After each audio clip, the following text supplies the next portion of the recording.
And we are back. And like I said, what the last caller was basically saying was he was a roadie, and he was in his era, his day, men spoiled their family financially. Oh, their children had the best, they drove the best, they had the best clothes, but they weren't there. They weren't home.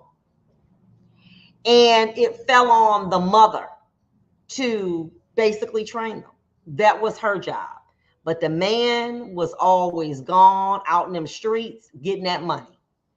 And that's how it has been traditionally. What it is that times change. And now kids need things, granted, but they need both their parents. Because, see, a dad, he can tell you about a bum. He can tell you don't mess with this dude because he's a bum and why he's a bum. And he's playing on you, and he's not going to he just want to have sex with you. And so as a result, you just got to understand things. He's not there in the home to put these girls on game. So yeah, they got Balenci. I mean, they got, what is that? Fendi, Gucci, whatever. But they don't have a dad that's regulating them. You know what I'm saying? They talking to anybody on the phone. Okay. Here you got these young girls, right? Listen, I was I was in New York last week, okay? And there was a young girl who got pregnant by a guy. She had to go to a shelter because he didn't want the baby. And someone, and they believe it's him, came up to her with a black hoodie on, shot her in the back of the head. She was going to meet him to show him the baby. See, here's the problem. And I'm gonna put y'all on game right quick. Here's your problem. Here's your problem. Many women want to love the pain away. Baby, if a man is shattered, okay, I ain't talking about broken, I'm talking about shattered. Okay, he ain't no good for nobody. I don't care what he got. I don't care what sex he working with. I don't care how much money he got. He ain't no good to nobody. Anytime a man hunts down a woman for having a child by him, taking a child, throwing them in the Mississippi River, shooting a woman in the back of the head, taking a woman at the daycare, running after and shooting at her. What in the hell is wrong with these men? These women think that they love can change them. See, he didn't have no mama, so I'm going to love away that pain. No, you cannot. He is a broken man. That man's shattered. Something shattered that can't get fixed. But y'all trying to love that pain away. And it don't work that way. That's something that was a flaw that he had from a birth, and he going to carry it to death. And you need to understand that. But y'all going to love, I'm going to get him a family. What in the hell you want a baby by somebody like that? Because he hates women, because the women in his life didn't protect him. See, this all goes back to your formative years. You are who you're going to be by the time you're 8 years old. So if you've had significant trauma in your life from birth to 8, you're going to have to work at unprogramming it. It can be done. But if you don't, if you just say, well, it's okay, and keep moving and hide it in the basement of your life, it's going to rear its ugly head at some point.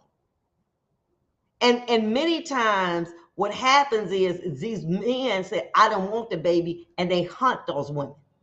You like my mama. They ain't know nothing like their mama. But what would make a man take his baby, his child, and throw it in the Mississippi River?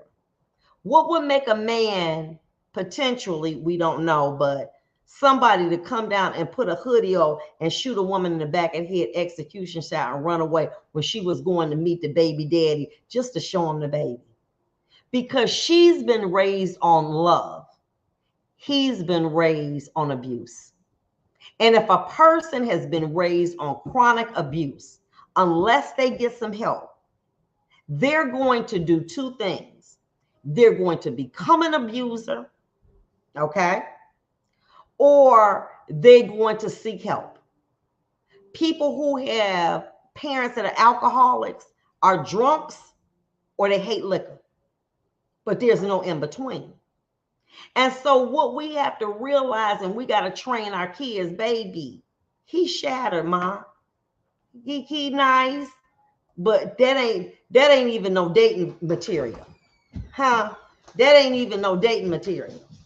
And that is, if you're going to be bothered with him, you damn sure better not have no kids, okay? Because I've never seen a man kill a woman because she bore a child. She ain't asking. This one girl that I'm talking about in New York, she was in a homeless shelter with her baby. She just wanted in her mind to be a family. How can you be a family with somebody that's shattered? I agree. You got to want to get help. And some people don't. They ain't nothing wrong with me. I can't say ain't nothing wrong with me. They don't believe nothing wrong with them.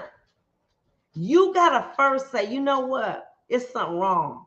And then I got to get help. And you can change. But if you're not willing to do that, oh, I got millions. I don't care. I got millions. I got thousands. I don't care. You will abuse one woman after another woman after another woman. That is what you're going to do because that's all you know to do. You are an abuser. And I don't care. You might have a Jaguar. You might have a Mercedes Benz. You still an abuser. And so what men got to do is put their little young girls on game. Say, listen, by being with them, spending time with them, by being able to be an example, baby, if your boyfriend, respect you, he's going to, only want the best for you. If you in that house, you know what's coming in there. A daughter wants to please her father. And nobody gonna come in there with something with sagging pants on and a 9mm in they waist and they daddy there. They're gonna be like, you cannot come in my house. Why? Because we have to create in our children an appetite for excellence. And that's not shoving it down their throat, but by living an example before them. You understand what I'm saying? It's easy to be able to say, it's religion, it's this. Live before them. You see how Dad and I, we get into arguments, but we still love each other enough to make a difference and to talk this out. Daughters need their fathers just as much as they need their mamas. But what men think, oh, well, a daughter need a mama more because they both ladies. No. In this day and age, you need your daddy more to set a standard to say this is what you deserve. Let me say this to you. Steve Harvey is not Lori Harvey's biological father, but he sets an example of excellence in that home. He sets an example. Oh, no. We're not doing that in here, okay? That future stuff, we got to nip that in the bud, okay? My point being to you is, we have to train. When you have a baby, that's a hell of a responsibility because not only do you got to talk the talk, you got to walk the walk. How you going to be telling somebody you shouldn't have no man beating on you and your husband in there slapping you, pushing you, abusing you emotionally, physically, whatever. Every time you turn around, you crying, your kids see, why your eyes puffy? Nothing, I'm all right. You think that's okay? And so what these men need to realize is more than buying your kids name brand designer clothing. It's more than letting them drive to school in a Cadillac. It's showing up. It's being an example. It ain't running women out here in these streets and you got a wife and you don't care and you coming in all types of a night. When you decide you're going to parent, you got to stop that silliness. You got to live right before your children so that you can be an example. So they want to be like you. I see people who I have gone to school with. Their parents were married. Okay. They may have, dated somebody maybe that might have had a criminal conviction, but by and large, they didn't date those kind of men. Why? Because that wasn't something that they were trained to believe was a good kind of man. All right. The reason y'all or people out here eating chitlins and other people don't eat chitlins and they eat different stuff too is because that's what you were raised to acquire a taste for. Now, other cultures don't eat it, but some cultures eat escargot, which ain't with snail. Okay, I'm just saying. But you are a product of your environment, and if your environment is chaotic, then you're gonna be a baby chaotic. But if you live right before your children, you spend time with them, you talk to them. You don't talk at them, you talk to them. They're going to make better choices in life. Will they fail? Yeah, they're gonna fail. That's part of life. You fail too. But at least you ain't out here shoot nobody in the back of the head because they got pregnant, got you pregnant. They ain't out here pistol whipping nobody and all that. These children, I heard a boy cuss a little girl out so bad. I said, he done heard somebody talk to his mama like that. He cussed this girl out so bad. Of course, I ain't saying that because that ain't my business. Nowadays you can't say nothing to young people. He cussed that girl, and all I could do was hear her crying and pleading on the phone. And that was an example, I believe, of dysfunctional families. Here, two dysfunctional people trying to heal each other. She's been probably her mama was abused. She gravitates to abuse. And the daddy or whoever the men that was in his life abused women. And he believed that in order to be a man, you got to beat on a woman or call her B's and H's and all of that. You got to do that because you ain't no man if you don't talk like that. Because that's a product of your environment, and that's just the thing about it, and we have to be able to do that. Will children make mistakes? Yes, that's what they do. And as my father say, the reason that pencils got erasers on them because people make mistakes. But your mistake shouldn't be permanent.